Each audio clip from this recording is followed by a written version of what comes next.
Welcome to Prestige Worldwide, the podcast, a weekly battle of wits, debating everything from horseshoes to hand grenades, all for the privilege to be called right. And now, your hosts, Bobo and Travis.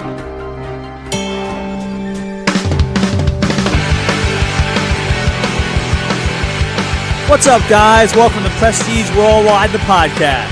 I'm Bobo. With me, as always, is Travis. Hey, guys. How are you doing, buddy? I'm doing great, man. How about you? Hanging in there. Yeah. You know me, living the dream. You know, the funny part about it is I've started to realize with every start of the podcast, you always say something like, you're doing good, you're doing whatever. And I always question it. Yeah. Because you think my life should be in shambles. I know your life should be in shambles. That's true. I'm not sure how it's not, personally. It's not. You've got a great wife, a great life.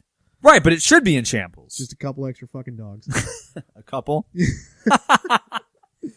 I'd venture a guess more than a couple. Anyways.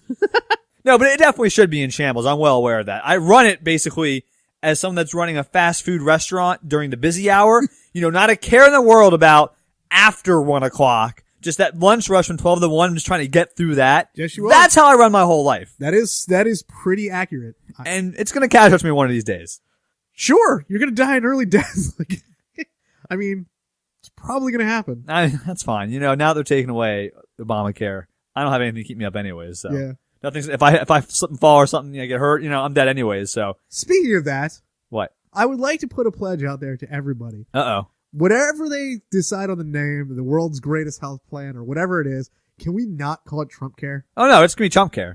I do not want, Trump Care because Trump cares. but it would be such a fuck you to him to not call it Trump Care. I bet you that's what bothers him the most about Obamacare, that it has Obama's name in it. Probably. And that was supposed to be a derogatory term. So, anyways. That's it. That's your pledge. I'm just saying, people, just go with me on this one. Call it Tea Party Care? Republican Care? I want to call only whites allowed care? Call it Obama Light. Call it New Obama.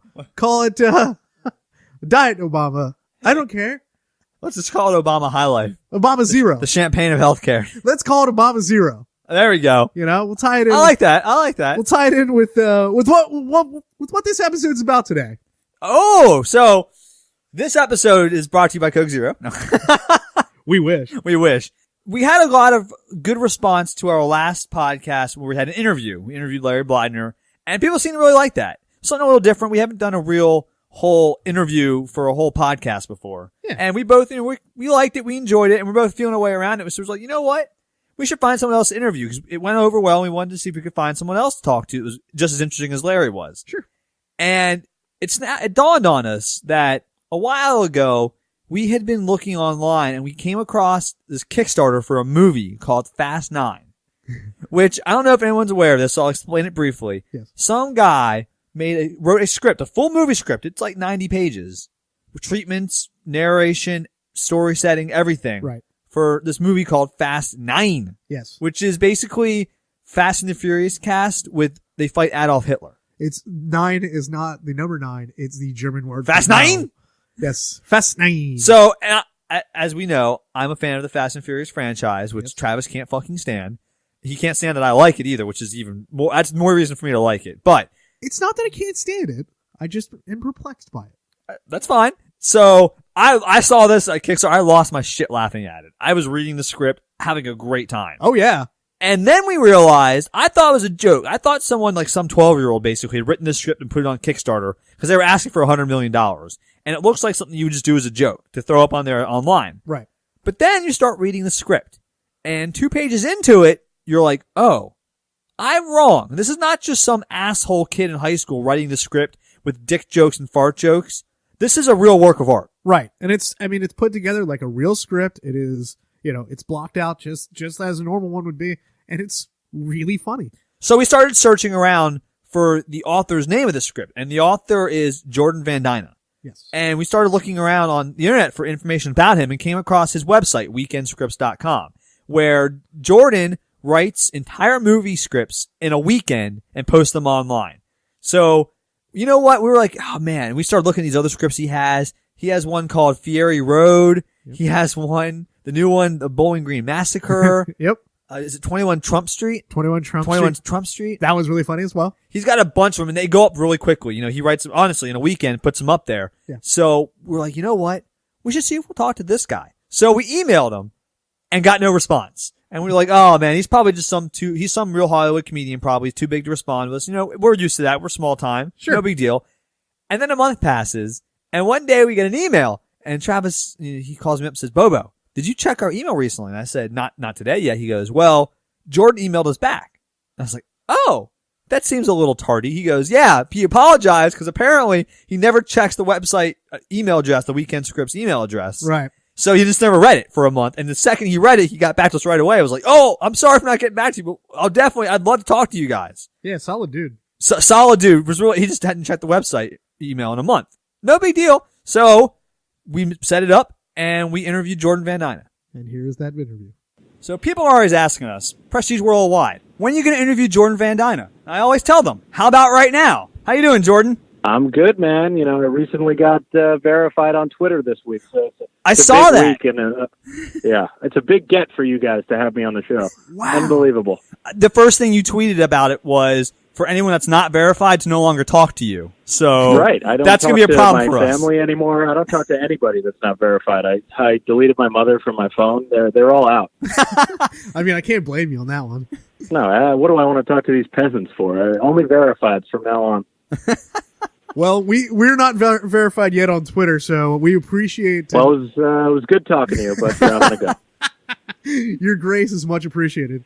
Oh, no problem, no problem. Happy to be here. So the way we found you, and I'm sure probably a lot of people find you this way, is through your script Fast 9. Yeah. And then we started going. We went through the website and we saw the Kickstarter. So how did that whole Weekend Scripts thing come to be? Just talk to us about the background with that a little bit. Yeah. So basically, I moved to LA like 7 years ago, and no one was reading anything I was writing at all, and no one cared.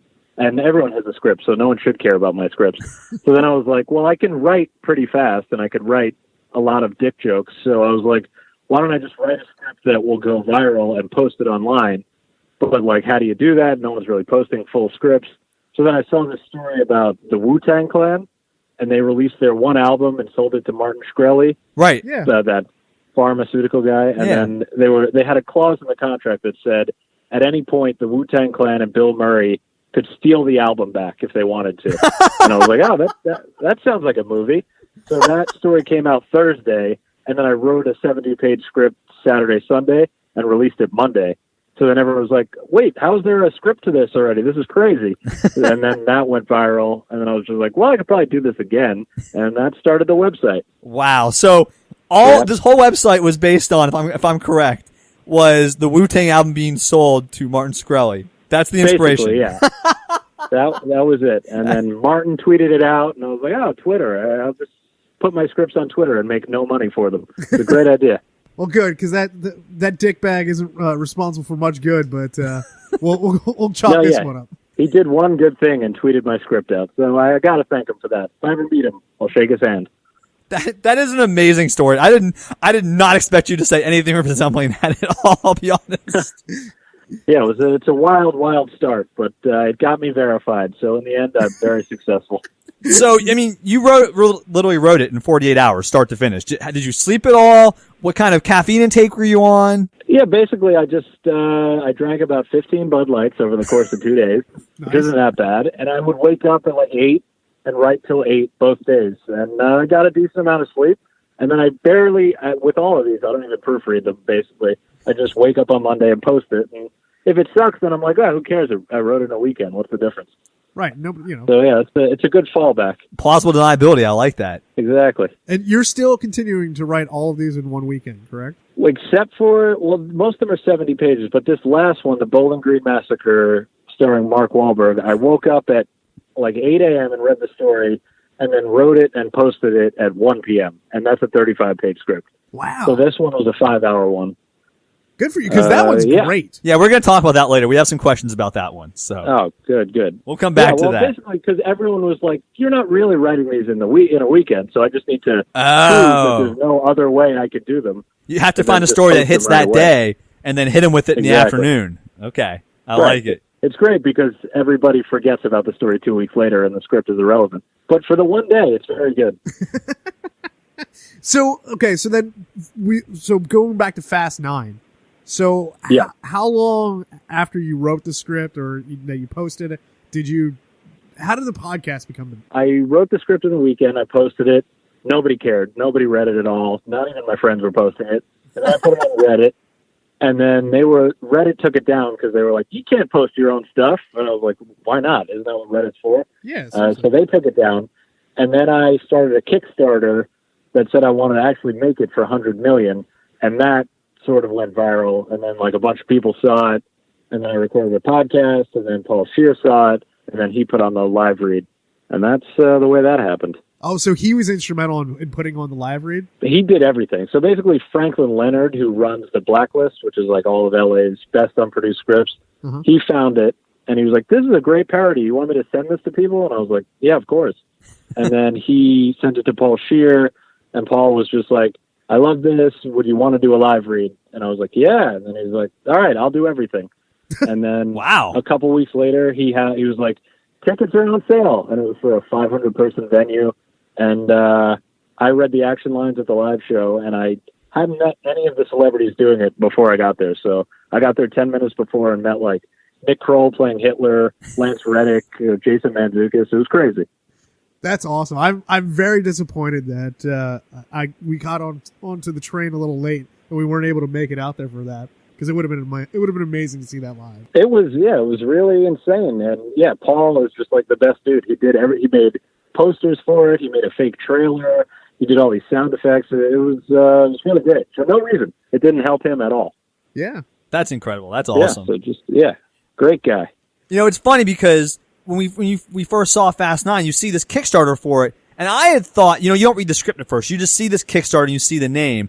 And it reminded me of that website, Real Ultimate Power, back in the day with Robert Hamburger, like a kid writing it. Okay. I thought it was like a kid who just posted like some fake thing to make some money on Kickstarter. You know what I mean? And then you start reading the script, and after the first page, you're like, oh shit, no. This is a real work of art. It is. Oh, thank you. Because a lot of people have said that to me. They were like, I thought this was going to be complete shit, but it's, only kind of shitty. So great work. That's all. You're like, well, it's 48 hours, so I'll fucking take it. Thanks. Yeah, like, give me a fucking break. I wrote it in 2 days. Yeah, what have you ever done? I'm verified, you piece of shit. That's mostly my response. You need to get just business cards that just say, I'm verified. Not your name, not anything like that, but just, I'm verified. I've already ordered a T-shirt that just has the blue check mark on it that I'm just going to wear every day. Nice. Just the check mark on front. I'm not taking success well. I'm really taking it like a real bastard. Hey, I can't say I'd do any better. So, No, yeah. So are there any other plans to do live readings of that anymore? Yeah, I think there's nothing planned right now, but we've talked and I've kept in touch with Paul. So I think we're going to do some more of the other scripts or even Fast 9. We want to do I want to go to like festivals and like do a South by Southwest and all that. But, there's no immediate plans, but hopefully we'll eventually do it. Well, we support it fully. 100%. 110%. No, thank you. Well, at least I'll have you guys there. If oh yeah, we'll be there with check mark shirts on and everything. Fantastic. And shrimp tooth on the back. I have a custom squatty potty that says shrimp tooth on it. That's the pride and joy of my household. That thing's dangerous. Didn't it tear your ACL? I've only used it once because I realized that you have to be fully naked to use it because you can't spread your legs that way in jeans. Right. So I got fully naked, and I live with my girlfriend. There's no lock on my door. And when I got up, I like fell over.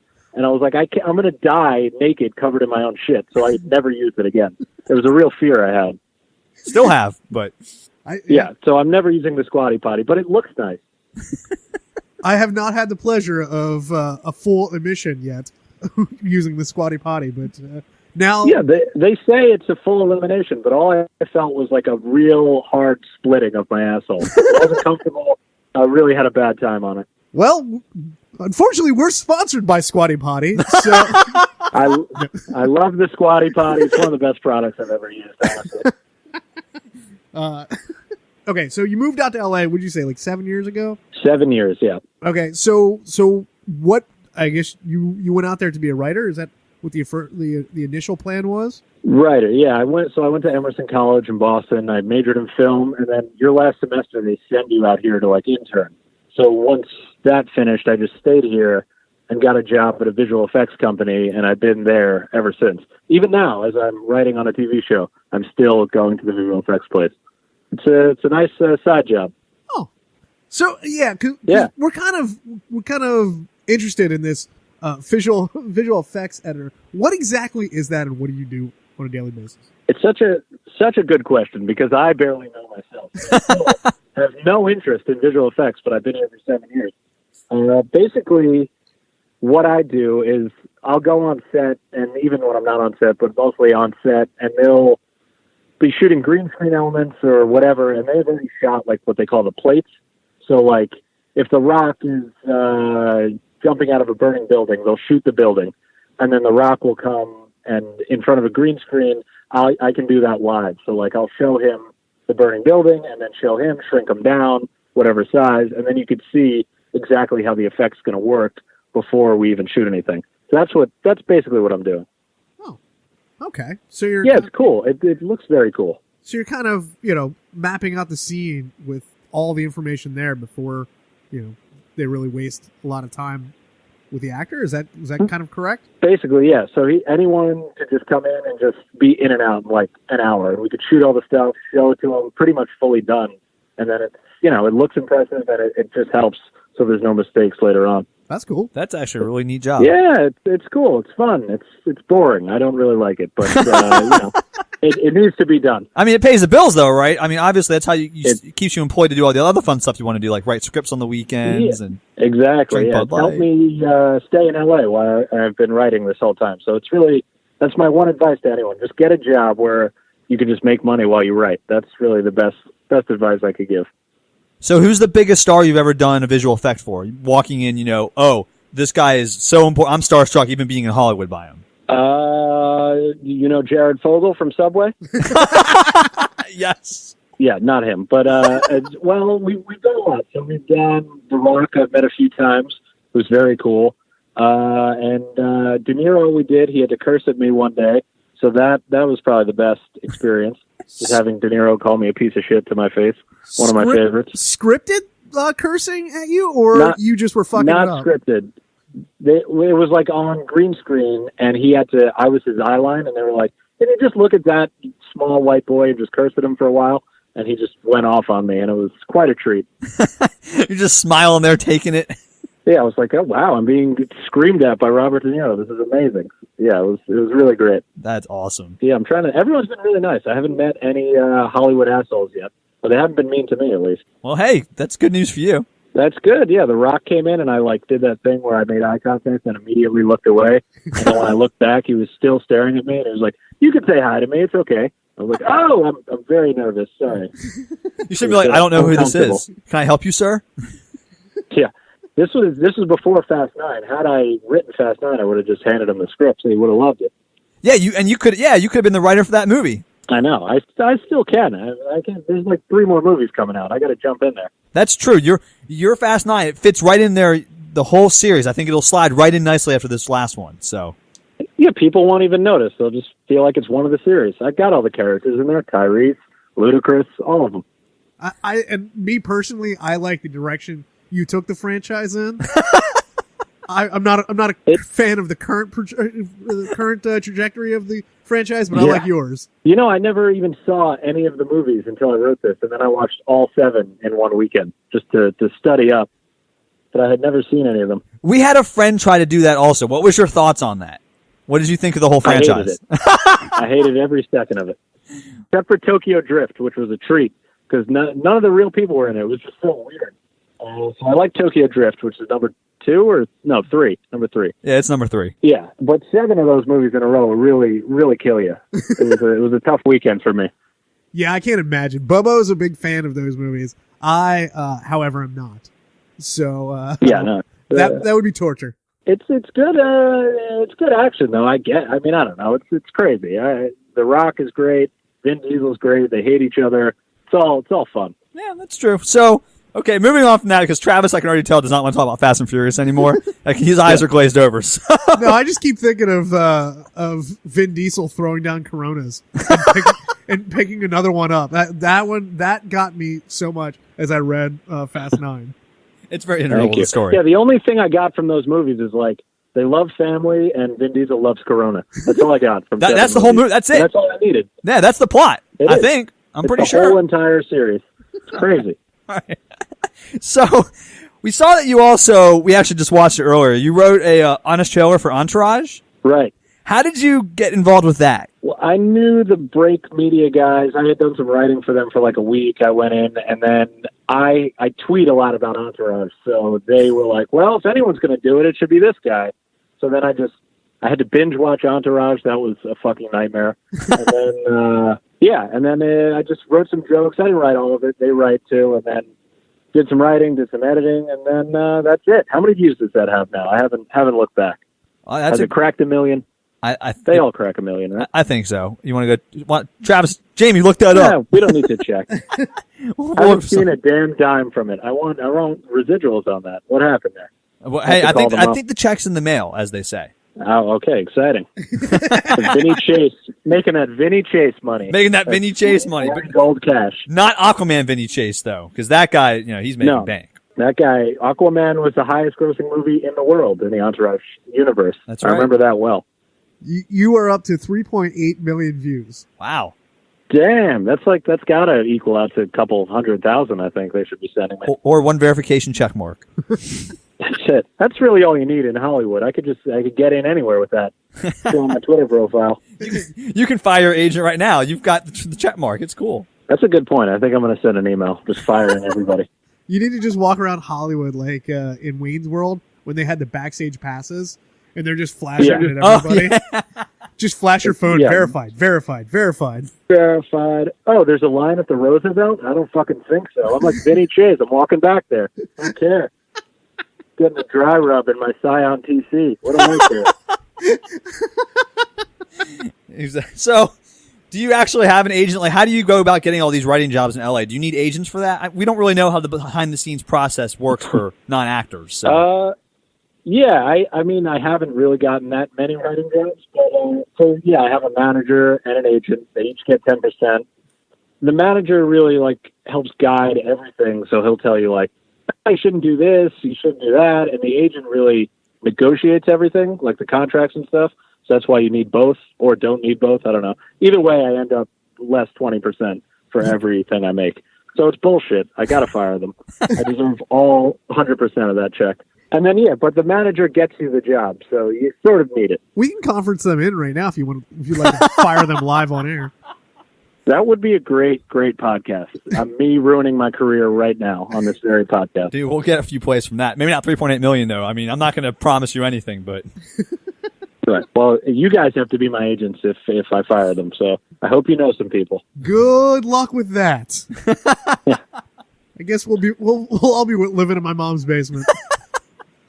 It's fine with me. I just need to be the third host on this podcast. Just get me in there. I could talk all day. All right, done. Anytime. Got a standing invitation. Come on in. Settled. Fantastic. Where are you guys, actually? Where are you located? We're on the East Coast. We're in Pennsylvania. So. Yeah, Pennsylvania. I'm from Long Island, Ronkonkoma, if you've ever heard of it. Yeah. East Long Island. You don't sound like you're from Long Island. No offense. Thank you. I'm not offended by that at all. I don't want to sound like that. I've managed to shed the accent. I never really had it, but I've really lost it in L.A. Yeah, so you don't have an accent from that at all. I would not have guessed. I don't know where I would peg you from being, but I would not have guessed Long Island at all. So. Yeah, no. Sometimes if I get a little drunk, I'll be like, "We got to get some coffee." It'll come out a little thicker, but I try to avoid it at all costs. You don't want to be associated with Long Island.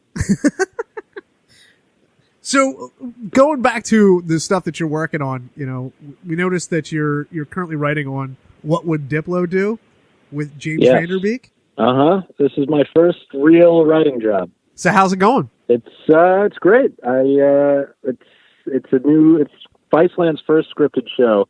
So it's only me. James is the showrunner, so he's basically writing every episode and running the room, and it's only me, him, and 2 other writers.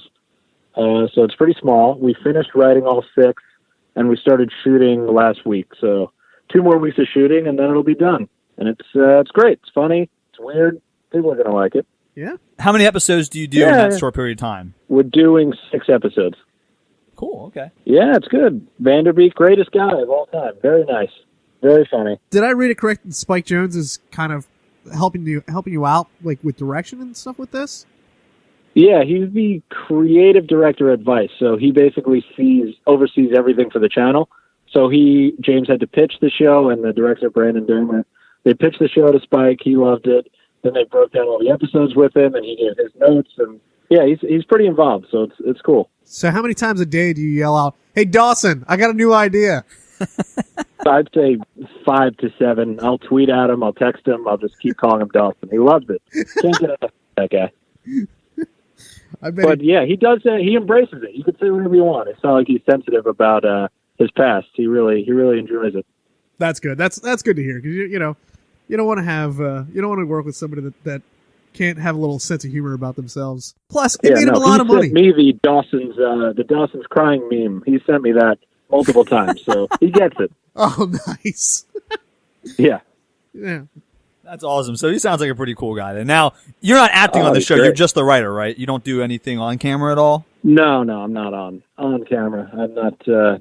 I'm not acting material. Couldn't make the Diplo world. I don't know, man. I've seen your Twitter videos. You teach people to do stuff. That's pretty cool. All right. Well, maybe I'll talk to Van Der Beek, and maybe he'll put me in there. Who knows? But he hasn't offered yet, so I haven't thrown my name out there. We'll tweet to him. We'll yeah. Can you put my name in there? Do you have any aspirations of being an on-screen actor at all? Do you really want to stay writing behind the scenes? Yeah, I think mostly writing. I had a public access show in high school where it was just like me and a bunch of sketchers, and when I look back, I'm like, I shouldn't have done that.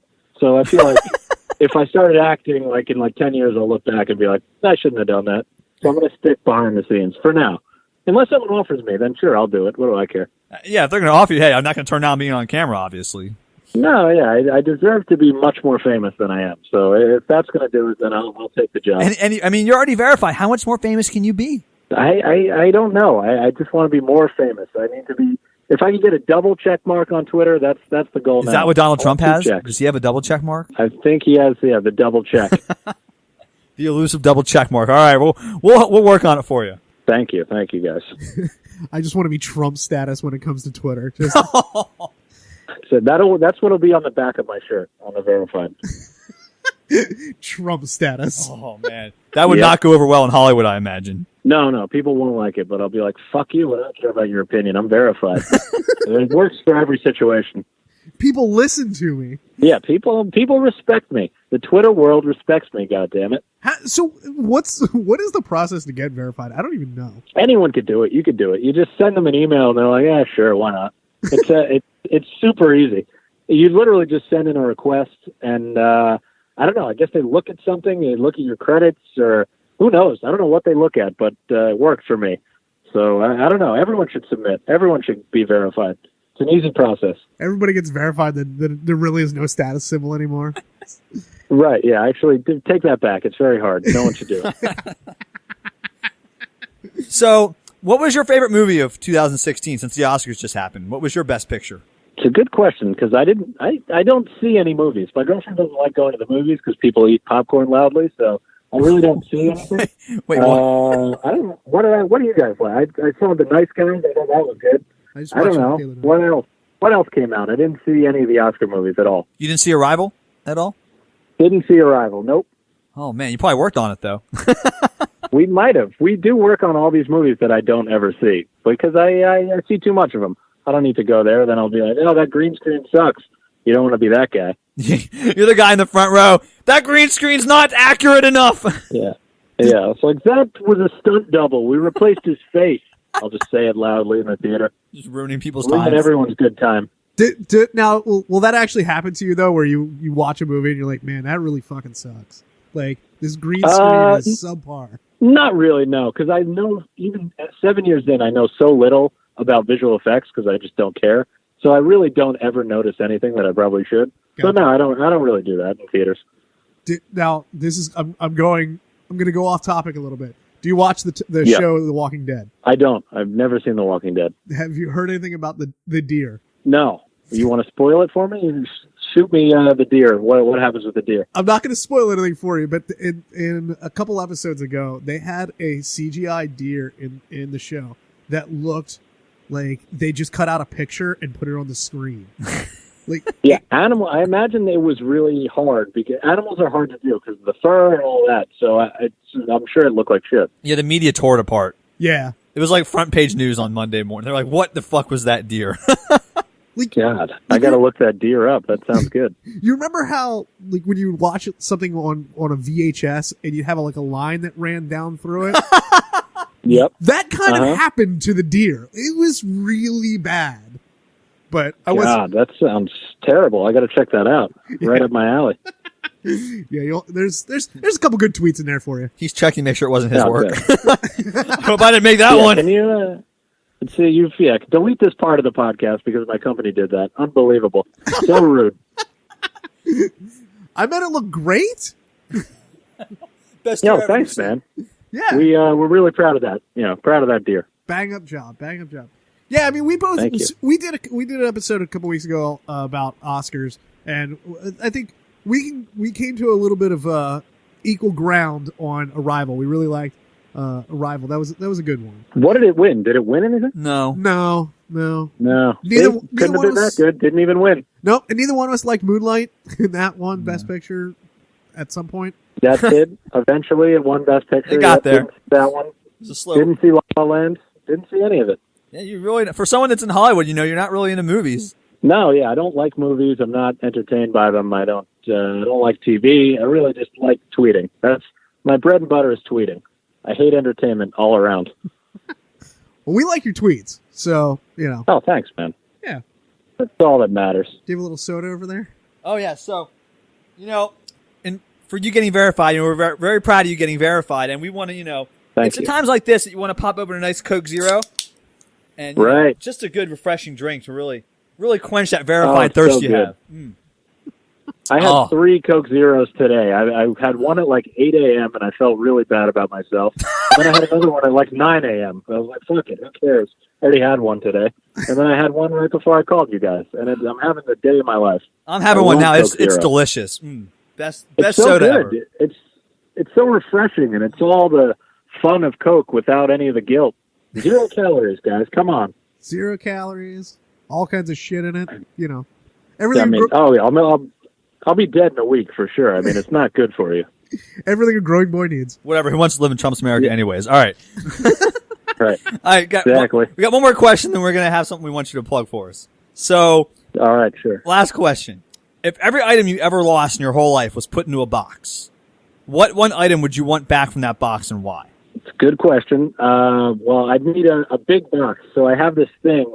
It's called a Bud Light fridge, and it runs on Wi-Fi. So basically, it connects to your phone, and I have an Apple Watch. And when someone takes a beer, it sends you a little alert. So basically, I only live with my girlfriend. So if she takes a beer, I'll get a message to my watch that says, somebody took a Bud Light. And then I could text her and be like, what are you doing in the man cave? You're not supposed to be in there. And then you check. There's an app associated with it, so you can check how many beers you have at what temperature, and then you could order more through the app. So it's advanced technology. No one else has it. I'm one of the few. You guys got to try it. That sounds awesome. That does sound really cool. Mm-hmm.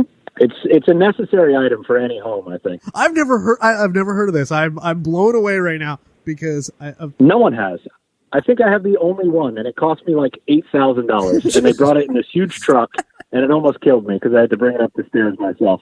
It was dangerous, but completely worth it. Please tell me it was like it was a 3 a.m. drunken Amazon purchase. No, it was a fully sober 1 p.m. at the office. Like, I need this. This is going to change my whole life. There was no alcohol involved. Has it changed your life? Yes, I'm talking about it right now. And That's true. I'm Yeah. getting alerts.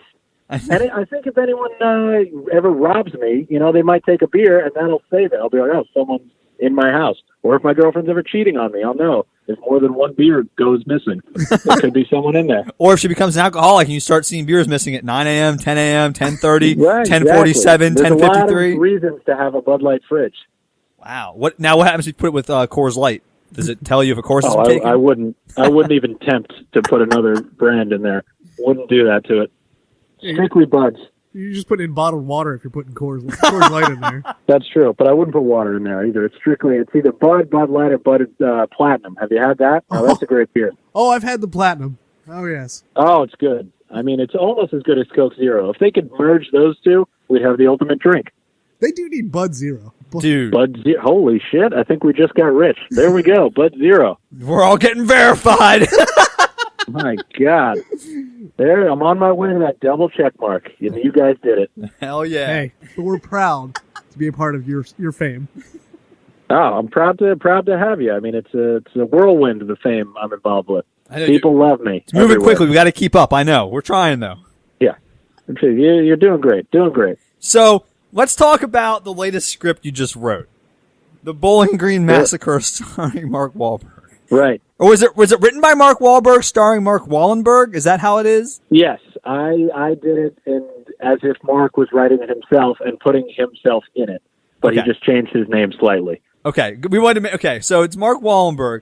Now, we want to ask your permission formally on air. We want to do a reading of the script on our podcast because we find it hysterical. Yeah, go for it. Why not? All right, there we have it, Travis. There it is. So we don't have have it. a lot of firm details yet, but we've been reading these scripts and we were trying to find, the right one to do on the podcast because a lot of them are long, 70 plus pages, and to do that in a 1 hour podcast would be tough. But Yeah, it takes a while. and we were sitting up at night, just Travis and I just praying to God, please, Lord, will he write a fucking script that's only 35 pages so we can put it on the podcast?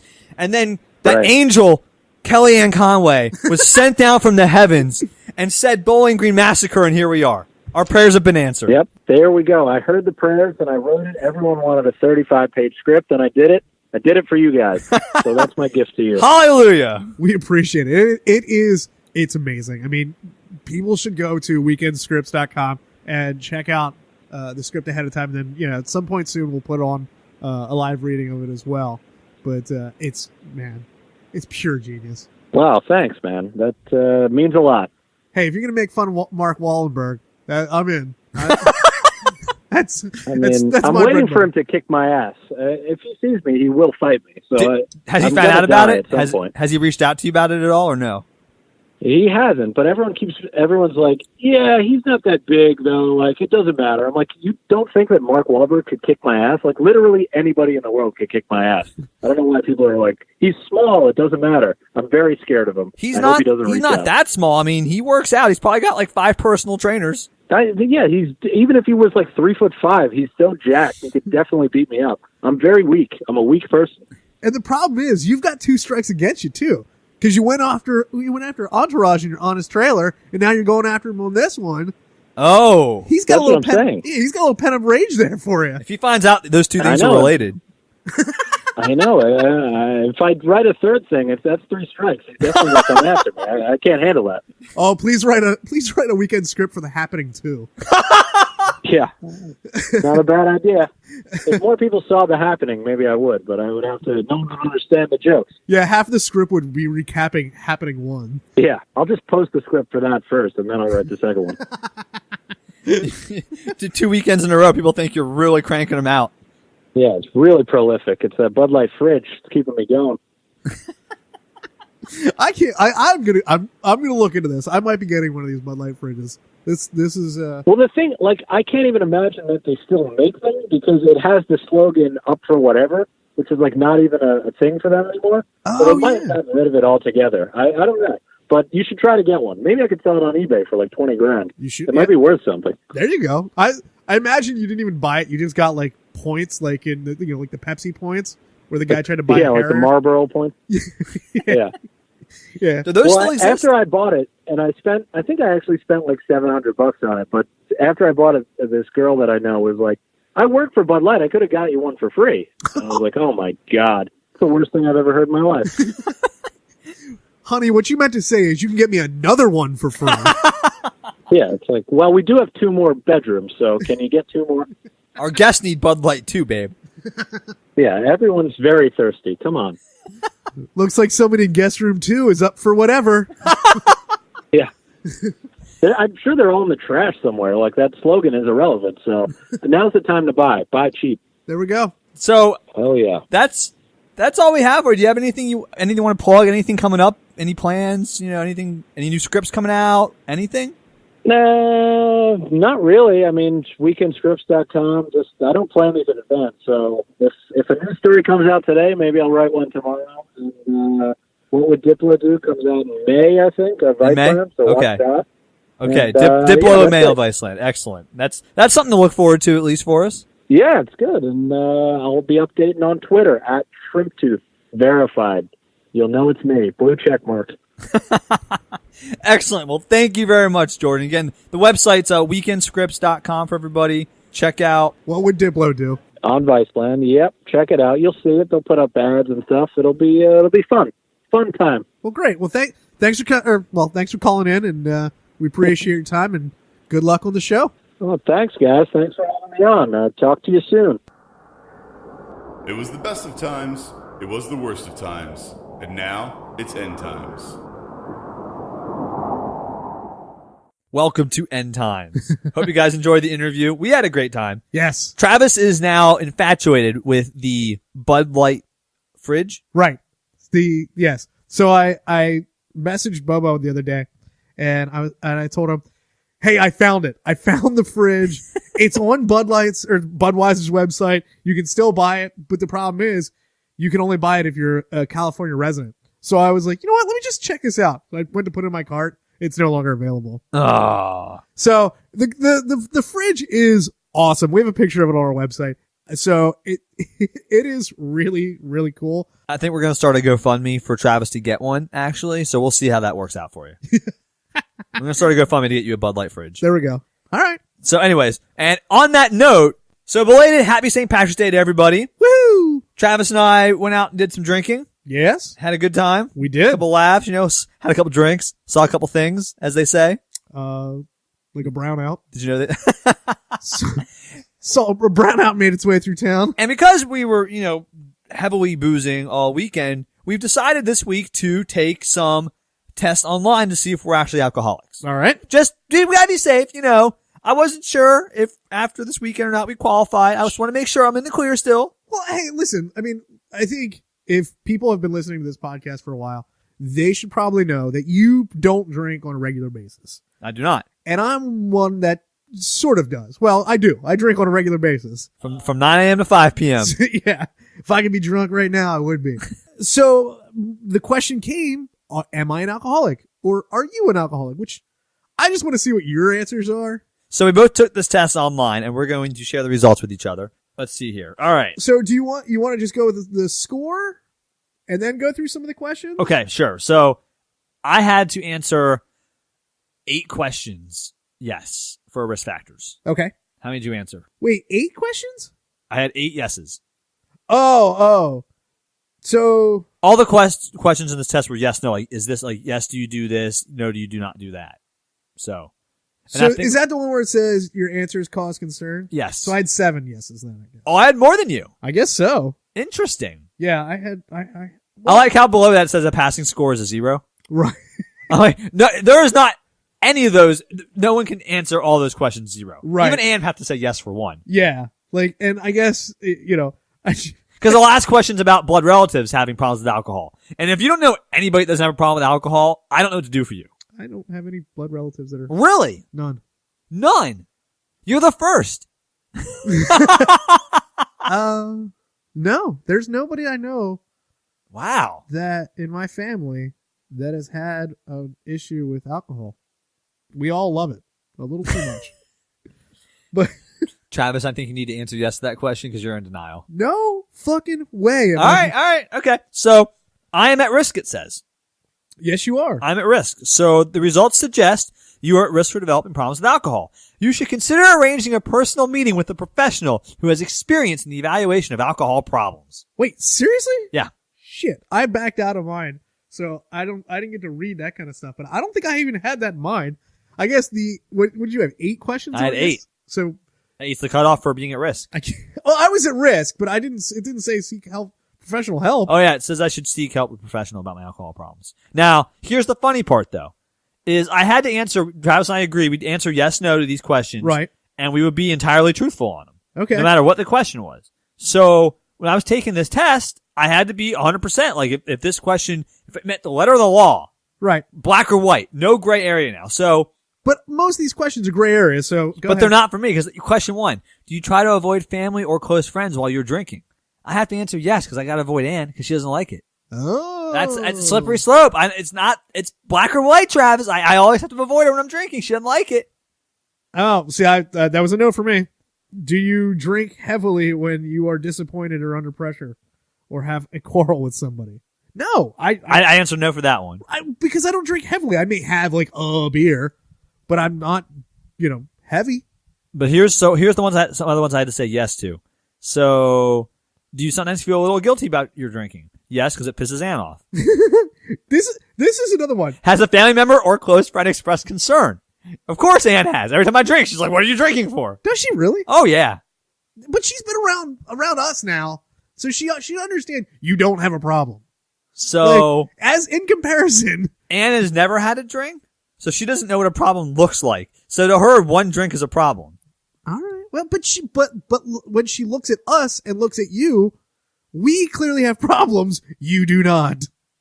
But the only time she sees me with you guys, we're all drinking. Yeah, I guess so. So she thinks we drink the same, Travis. So she doesn't understand volume. She doesn't understand volume. Gotcha. I'm serious. She probably thinks I'm just as much of a drinker as you are. Wow. And he's not. Thank you, Travis. Yes. And next week, we will have the drunk episode. And when we do that, we're going to prove that Oh, that's true.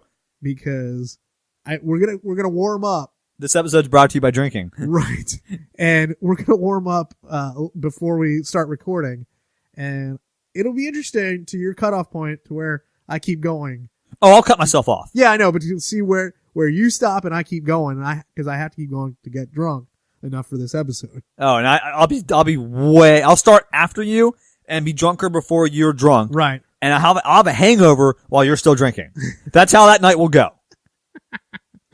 Like, drinking with you is kind of like casually climbing a mountain. You're having a good hike with your friends. Right. You're having a good time. You get to the top, see some nice scenery, having a good time. Yeah. With Bobo, it's like a fucking roller coaster because you get in the goddamn car and you fucking throw the thing down, the little bar, and you're sitting there and all of a sudden it starts moving. And the first thing the roller coaster is to always train you up the hill, slowly, slowly, slowly, slowly. Cause I'm always like, oh man, I gotta drink tonight. Ooh, I gotta get ready. I gotta get prepared. And then you get to the top of that first hill and boom! And you start flying down at 60 miles an hour. That's me having my drinks, man. I'm just pouring it back in my throat, just all of a sudden just fucking loving life, Maybe you should try sipping. Going through some twists and turns, and then I'm hammered, having a good time. We're just partying, doing some loop-de-loop-dees, all this other cool shit. And then the fucking ride screeches to a halt at the end, and boom, that's the hangover. That's what drinking with Bobo is like. All right, well, that sounds not fun. Ah, wait, whatever. Yeah. But I want to go back to this quiz a little bit because I like some of these questions about how, I guess Vegas maybe, or I don't know. Can you handle more alcohol now than when you first started drinking? Yeah, I had to say yes to that. Well, of course. Of course. Anybody can. When I was a baby, could I drink alcohol? No. So this question's a yes. Yeah. I mean, your increments are in one, where when you started drinking, you could handle one. Now you can only handle two. Correct. So That's 100%, Travis. Right. I can drink twice as much as when I started. You're an alcoholic. That's a lot. You're an alcoholic. I need to seek professional help. And please call somebody. Were you unable to remember parts of the previous evening, even though your friends say you didn't pass out? Oh, of course. Like, that hasn't happened to people. Like, why would you drink if you don't pass out? Oh, well, no, I mean, you don't want to.